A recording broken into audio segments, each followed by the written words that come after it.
Welcome back to audiobooks by H.G. Shuler. Earth Chronicles, Book 1, The Fifth Pinnacle, Chapter 7, The Year of 1827. When Grace Mitchell woke, it took a moment for her to adjust to the brightness of the room. She lay quietly in a large and unfamiliar bed, watching particles of dust hang almost motionless in the iridescent atmosphere of her small accommodations. She pushed herself up slowly and carefully, bewildered by the strangeness of her surroundings. It was cold in the room. An array of light reflected off the wall beside her. It was bouncing off the backside of the neighboring building and shooting through the window. She thrust her hand up out of irritation and to soften the effect of the harsh light on her eyes. When she did this, she could sense a vigor that had not been with her in many years.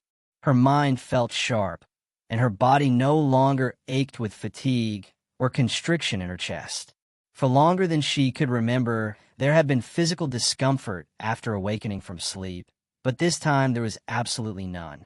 Even though she felt a freshness, a comfort pinned somehow within the confines of her body, still, she wondered about the situation she had stumbled into.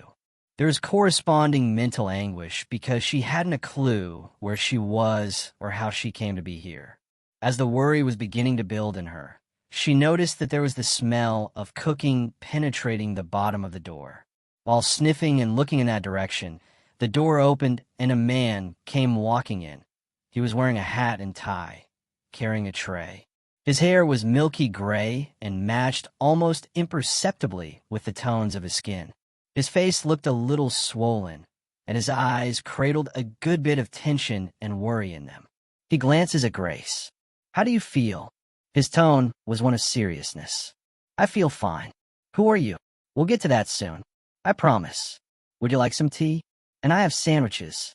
You need to eat. It's been days. I think you'll like them. I cooked the chicken myself." She raises her hand up to take the tea. "What did you mean by days?" "I'll just come out and tell you. You've been sleeping for 3 days. I know I've been overtired, but I can hardly sleep through the night without waking up 5 or 6 times. All the same, you did sleep for 3 days. I remember now. You brought me here, didn't you? In a carriage. Did I have a nervous attack?" "You were not well, but it wasn't a nervous attack." "Well then, I'm glad you brought me here." She reaches for a sandwich and starts eating. It was a relief to her when she saw him walk over to the fireplace. She wanted the room to be warm. After kneeling in front of the logs, he turns to her. "I hope this doesn't alarm you." Suddenly, there is a spark, and he holds a small fire in his hand. It's called a wooden match. A chemist friend of mine, John Walker, invented them. He places the match at the base of the logs where a small grouping of kindling is piled. "That's amazing. How does it work?" "It's fairly simple, really. When the match is dragged along a striking surface, the mixture of sand and powdered glass causes friction and heat, which is enough to convert some of the red phosphorus to white phosphorus, a chemical so volatile that it ignites in the air." He stands up and walks to the side of the bed next to her. "It's good to see you eating. I was afraid you would wake up weak and lethargic." "Just the opposite, really.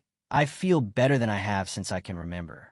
I should have tried sleeping for 3 days straight a long time ago. I'm done eating now. I would like to get cleaned up and dressed." "Of course." He turns to leave and then turns back around. "I'll be just outside the door. Are you going to tell me who you are before you leave?" "If you like, yes. My name is James Jenkins. I'm a chemist residing here in New York. There might be a couple of other things I should tell you before you get out of that bed and see yourself in the mirror." "Well, what are you waiting for, James Jenkins?" He hesitates to answer, and she can see him peering deep in her face. "I'm waiting for the right words, I suppose.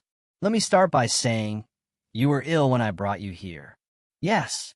You've already told me that now, haven't you? You're not going to make this easy, are you?" "Yes. Well, anyway, like I said, you were ill, but not ill in the usual way. You were simply overworked. I was surprised to find out that you were working for a colleague of mine, and at 72 years of age. Housework and cooking, sometimes even helping with the yard work. You blacked out one day, working over a hot stove. Later, You told me that you had no choice. You had to keep working to take care of yourself. You have no relatives other than a niece in New Orleans who never corresponds. That's when I decided on you. I had been looking for a subject for an experiment. The experiment would not cause any harm, at least not to my knowledge, but could help the subject in a considerable way. By considerable, I mean life-altering. Miss Grace, I brought you here under the pretense that I was going to inject you with an herb-infused revitalizing formula. What I didn't tell you was the formula had other chemical properties and that it would do much more than give you energy and a more youthful appearance. I think this is the point where I ask you to stand up and take a look in the mirror. Are you serious? I am. Grace, please look in the mirror. Grace plants her feet on the floor, stands, and walks to a large mirror attached to a dresser. Just before she reaches it, she glances mysteriously at James, then sways her body slowly, moving it in a circular motion towards the mirror. Traumatized by what she sees, she jumps back as if she is in shock. How can this be? You're a spook. You're a spook that's done killed me and brought me back to life. No, Miss Grace, please, you must not use words like that. Quite to the contrary, I've saved your life by regenerating you back to your youth. Stepping forward and leaning in towards the mirror, she pulls her hair back away from her face. It was once gray, but now shiny, long, and blonde. But that's not possible. Until 5 years ago, I would have been in complete agreement with you, Grace. But you can see it clearly for yourself. She starts a careful examination of her face by rubbing her hands over her cheeks and pulling at the skin. By God, I'm young again. It's really me. Only 50 years younger.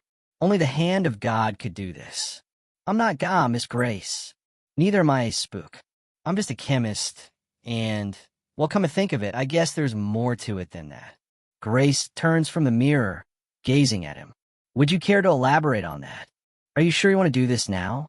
You said you wanted to get cleaned up and dressed. You're not leaving this room until you've given me an explanation. Right. I'll get to it then. Maybe you should sit down first. Would you like some more tea? He reaches for the tray, refills her cup, and walks it over to her.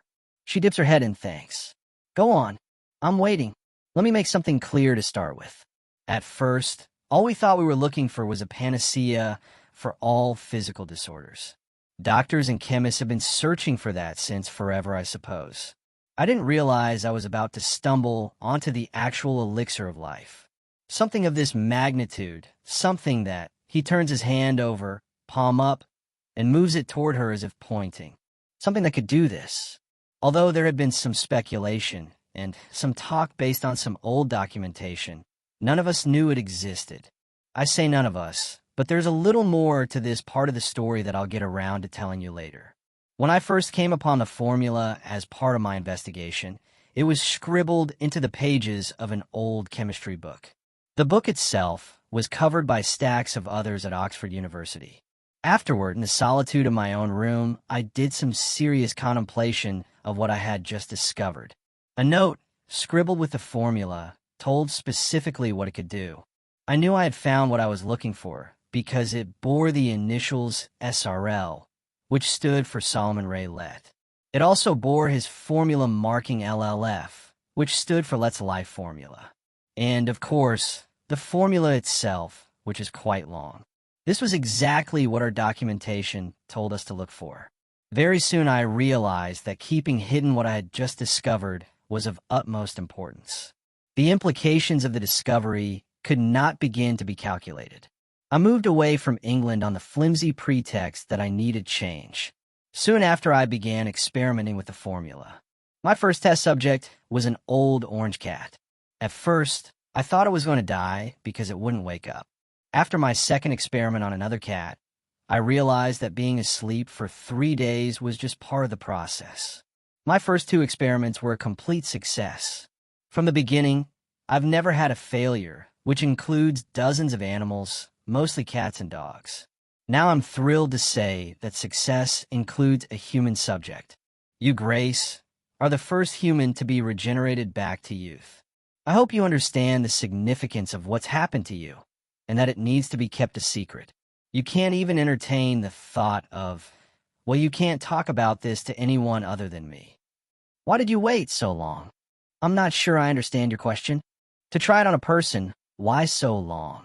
You waited for 5 years. I had worries. I've had them all along. Still do. I should think you would be over those by now. Grace sets her cup on the dresser, spins in a complete circle, smiles, and curtsies. Can't you see how I've turned out? Stop the worrying. I'm nearly perfect. Yes, you are beautiful. Truth is, though, it's not you that I'm worried about. Then what? Turning around, James leans his back against the dresser, moves one shoe so close to the other that they touch, and crosses his arms. This is the part of the story I was hoping I would never actually have to tell you about. And yet, here we are. Grace, I hope you won't think the worst of me, but when I was much younger, I made some decisions without giving them much thought beforehand. When I was about 30 years old, I was approached by a couple of mates from my university days. What I'm trying to say is, I used to be a member of a secret society. They recruited me for a few weeks, using my educational background as their reason for interest in me. To be specific, my doctorate in chemical engineering and biomolecular engineering. Soon after, I was a member of a team searching for a link to some documents we had in our possession. According to these ancient documents, there was a powerful formula stashed in the pages of a book. After working with this group for a little over 2 years, my disdain for them grew, and we eventually went our separate ways without ever unearthing the book. The reason for my growing disdain was that gradually I began to understand the ulterior motive of this society. As is often the case, money was at the center of their push to find the formula. As I mentioned earlier, I think we thought the formula would be a cure for all types of medical problems, a true panacea for physical ailments. Proceeds made from the sale of products, the ensuing windfall of money would inevitably be used to finance other priorities, many of them political in nature. It was many years later, and I had all but forgotten about the book and hidden formula when I bumped into one of my mates from the research team. We were at a pub, and he was a little wasted. One thing led to another, and he started talking. They had as much given up on finding the book, and due to a lack of funding, their numbers had dwindled severely. Later that week, I decided to pick up where I left off all those years ago. After searching in my spare time for 9 months, I was looking down into the pages of a book containing the formula. Until now, here, seeing you, it was the best moment of my life. Grace, I don't want you to think that you must stay here, but I was hoping you would, because I need help, someone to watch over me while I regenerate myself. Then there's the question of regenerating others, which I fully intend to do. How many? How often? Where they be housed? All of these are just some of the questions we would need to work out. That is, if you're willing to stay. You don't have to decide now. A decision like this needs time to think about. Would you do that for me, Grace? It's the least I can do, James, for the absolute wonder of what you've done for me. How soon were you thinking? How soon? Yes. How soon before you regenerate yourself? That depends on you. If you're willing to stay, then I'll make the needed arrangements within a day or two. Then make them. Are you sure? I have virtually no family, and even if I did, they wouldn't recognize me. Make the arrangements. I'm not going anywhere. Besides, you've been most generous to me. Perhaps you don't realize how I feel about that. My memory is coming back more and more, so I know you've incurred expenses on my behalf. You brought me here after my collapse from exhaustion, took care of me head to toe until I had recovered. And now this, allowing me to stay, to have a part in this astonishing, what's it called? Transformation? The regeneration of people? I will never forget your kindness. Thank you for making me young again. If you're going to stay here, there are some things I need to discuss with you, but there's plenty of time for that. Right now, you need to get cleaned up and dressed. I took the liberty of buying a few new things for you. There are clothes and shoes more attuned to this new you in the closet, and a few other things in the dresser drawer. Then I would like you to spend some time outside in the sun. The weather's good, so at least an hour. It will be good for you. We can talk more about this later this evening. Words refused to shape themselves, so Grace stood silent. She nods in agreement and can scarcely suppress the smile his seeming devotion has provoked. The smile grows so emphatically that she looks like a spray of sunshine hovering there in the natural light of the room. He tips his hat, turns, and walks out, closing the door behind him. Emerging later in the day from the dimming sunshine outside, Grace walks inside the house. She had leisurely enjoyed a nearby park for the better part of the afternoon, staying outdoors for nearly 3 hours. Although at present she did not see James, she soon heard sounds coming from the kitchen. She was happy and sprung the door open to see what he was up to. To her surprise, it was not James, but another man older in years, fumbling with the icebox. "Who are you, sir?" Upon his immediate turning around, he snatches an ivory-topped walking cane propped against the icebox. "Never mind that," he grumbles loudly. "Who the devil are you? And where's Mr. Jenkins? Why does it matter to you who I am?" He beats his cane 3 times on the floor. "Consider this an emergency that could do you harm, miss." His hand swings back, and along with it the flap of his overcoat, revealing a .50 caliber flintlock musket pistol. "I'll ask you again, miss. Who are you, and where is Mr. Jenkins? Do you plan to do me harm? If you don't answer my questions, yes. The only reason I'm going to answer questions from a stranger is that you're threatening me." His hand slides back again, this time coming to rest atop the musket. "You darn fool. You'll have me kill you, won't you?" "That's not necessary, sir. My name is Grace Mitchell. I only just came from walking in the park, so I'm not sure where Mr. Jenkins is off to. I can tell you he was here earlier, but that's been near 3 hours now. You're a young one. What would you be doing here? You his kin or something?" Grace quickly dips her head. "Why, yes, sir. How clever of you to guess. You're looking at his great-grandniece. My mother insisted I stay here while she travels to England on business. Shouldn't your father be doing that?" "No, sir, not since he died in the War of 1812. I was only 7 at the time. My mother has handled our affairs quite admirably ever since." The cane sends a whizzing sound through the air as he whips it up, pointing at her face. "Tell James old Jack was here. Tell him I'll be back tomorrow at this same time. Tell him that he better darned well be here. Don't you worry, sir. I'll be giving him the message as soon as he returns home." In a move that startles her, old Jack cracks the floor with the cane so hard that an echo shoots through the room. "I'm not worried, Miss Grace. If he decides to run, my men will catch him soon enough. And I'm going to do some digging about. I suspect you've been lying to me about your relationship with him. I don't recall James ever had the first brother or sister, which would make you a deceiver or an apparition. One of those I can't stand, the other I don't believe in. But maybe it's just my memory going bad on me. I'm getting pretty darn old. If you do happen to be lying to me," he taps his side, "I wouldn't be here tomorrow when I show up. I might be tempted to use this musket." Not 20 minutes after old Jack had left, Grace hears footsteps in the hall outside her room. She holds her breath, listening intently to the steps coming closer to her door and then the subsequent knocking. "Grace, are you there?" The voice brought her instant relief because it was James.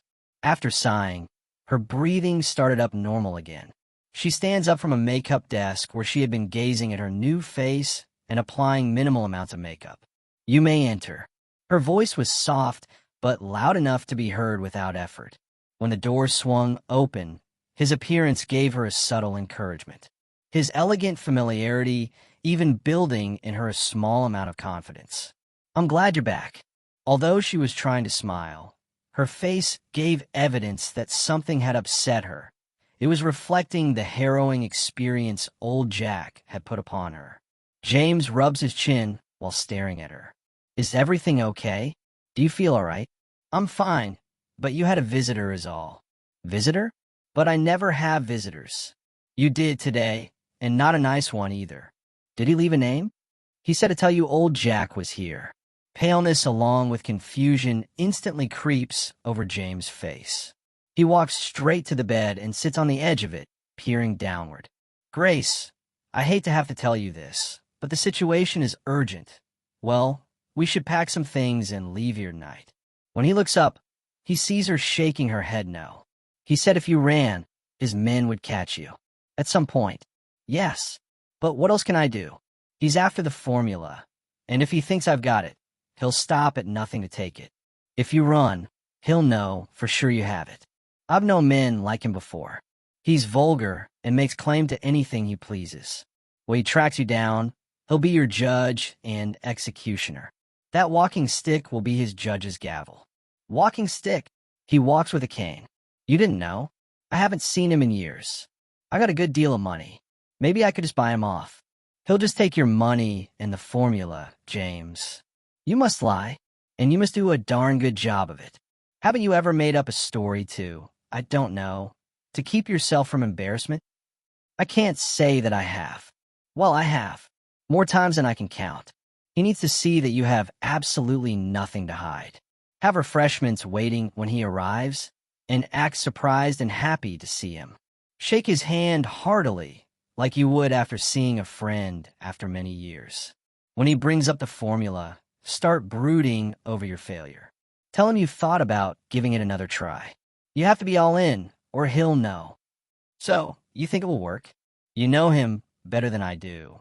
But as I've tried to make clear, the alternative is not good. Yes, I think we have a chance to pull it off. That's it then. We'll use the trick of deception on old Jack. He slips off the bed. You understand what could happen if we fail. She places her hand over the top of his.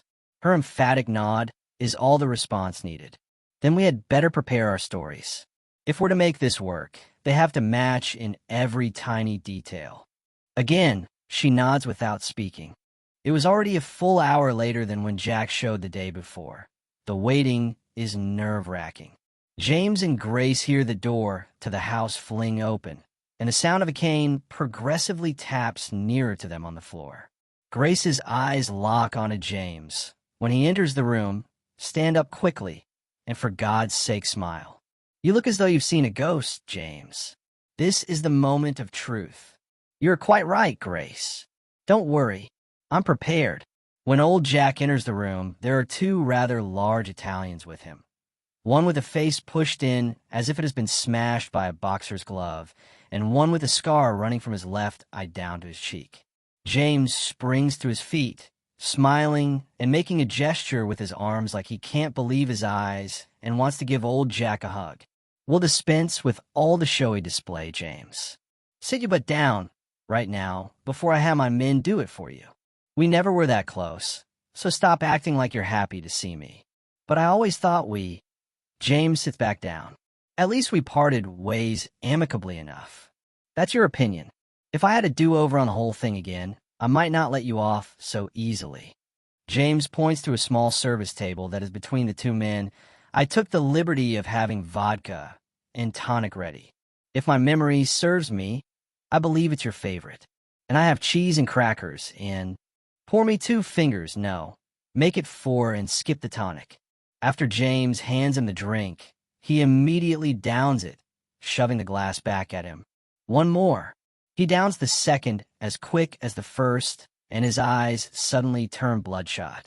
The vodka was having the effect of giving old Jack an even stronger will. I'll come right to it. I want the formula and any other research you've done along with it. James had been pouring himself a drink. He takes a sip, then holds the glass up, staring into it. After all these years, I still feel bad about that. My failing the whole group, and then I just couldn't do it anymore. Lately, I've been thinking about giving it another try. He swishes his glass and takes another sip. While I appreciate your seeming misery over it, I think you should know something before you carry on with the lies. I've had you watch the past year. You've been doing experimentation with animals, injecting them with a greenish-blue liquid, but that's just a potion of mine to immune them from fleas. The reports I've received tell a different story. Old cats suddenly full of vigor, acting young again. Seems impossible, I know, but that's what's been happening inside the walls of this house. Your house. How long have you had the formula? You really think I have the formula? He points to a sofa next to Grace. Why don't you and your men have a seat? Old Jack turns, looking at Grace. You know, I wouldn't mind that. Wouldn't mind that one bit. Not my men, though. You understand, don't you, Jack? They need to keep an eye on things, in case you got something up your sleeve. You're not going to try anything, are you, James? Why would I do that? It's good that we understand each other. Old Jack walks over to the sofa, sitting on the side of it nearest to Grace.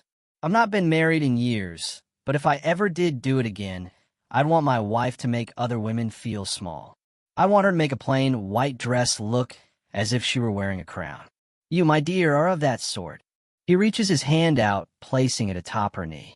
I know I must look vulgar to you, but if I ever did marry again, my wife would want for nothing. He pauses a moment, then removes his hand and turns his eyes back to James. For the past few weeks, you've had an older woman staying here. She has not been seen in 4 days now. He glances at Grace for a split second, then back to James. Her name, coincidentally, is Grace Mitchell. You care to elaborate? I would think it would be obvious. James holds his hand out, pointing at Grace. They are the same person. He starts laughing, then turns up his drink, finishing it off. Grace is my niece. The woman you saw is her mother. She has gone abroad for a few months. No, James. I think your first explanation is the truer one. Years ago, there was speculation about what the formula could really do. You remember, don't you, James? We discussed it at length one day. Some of our documentation hinted that the formula could restore a person's youth again. It used the word regeneration. Of course, at the time we concluded that it could only mean a person's physical appearance. He looks back at Grace. How does it feel to be young again? She stands up, straightening her dress at the knees. It feels great. Then again, I haven't a clue what it feels like to be old. You're a smooth one. I'll give you that. You can cut the bull now, both of you. The evidence speaks for itself. You and the old woman are indeed the same. And you, James, have done a lot of work for me. I want to thank you for that. Really, I mean it from the depths of my heart. Now, give me the formula or this thing gets ugly, starting now. I don't have what you're asking for. I could have my men tear this place apart, but I have a feeling it would get us nowhere. So instead, I'll just take Grace with me. If you don't present me with the formula by this time tomorrow, then she dies. Grace needn't worry, right, James? You wouldn't let that happen, surely. Old Jack motions with his head, and one of his men snatches her by the wrist. His grip is so hard that her wrist starts turning purple. She jerks her arm, trying to break free. You're hurting me. Let me go. Old Jack makes another motion, and the man squeezes even harder. See what you've done, James? The poor girl, or should I say, old woman. Grace jerks her arm again, but to no avail. However, this time a strange thing happens. There is an energy propelling her other hand through the air, palm open into the man's chest. When she makes contact, there is an immediate flash of white that bursts out from her body, like illuminated grains of sugar swirling and encompassing all the space around the man. The white energy is swirling as she moves her hand upwards, and the man lifts off the floor. He's powerless to resist. Grace's eyes widen and faintly glow as massive amounts of energy come streaming out of her. The energy is characterized by a quickly developing white ring broadening and encircling the two of them. She is experiencing a powerful quickening sensation and so easily brings back her wrist that the man had previously been squeezing. She recoils the hand back to her side. However, her other hand is involuntarily attached to the man's chest. Although she supports well over 200 pounds with one hand, there is absolutely no strain anywhere in her body. The white ring now becomes an outer ring as a second, more colorful ring develops. The first white illumination is now suddenly being pushed outward, forming a giant white sphere. The newer ring is growing brighter with green and reddish-blue illumination, while the outer ring begins to soften, becoming a duller, almost muted glow of white. Still, this outer ring is now encompassing everyone in the room. At the same time, the inner colorful ring radiates dramatic energy, its colors varying, mixing blues, reds, greens in a constant state of flux. At this point, the man who Grace is holding into the air is starting to shake violently. Old Jack pulls his musket and without hesitation aims it at Grace and lets it fire. The musket ball blasts unabated through the outer white ring. When it penetrates the second inner colorful ring, it instantly stops, and hovers like a firefly, hanging solitaire in the dead of night.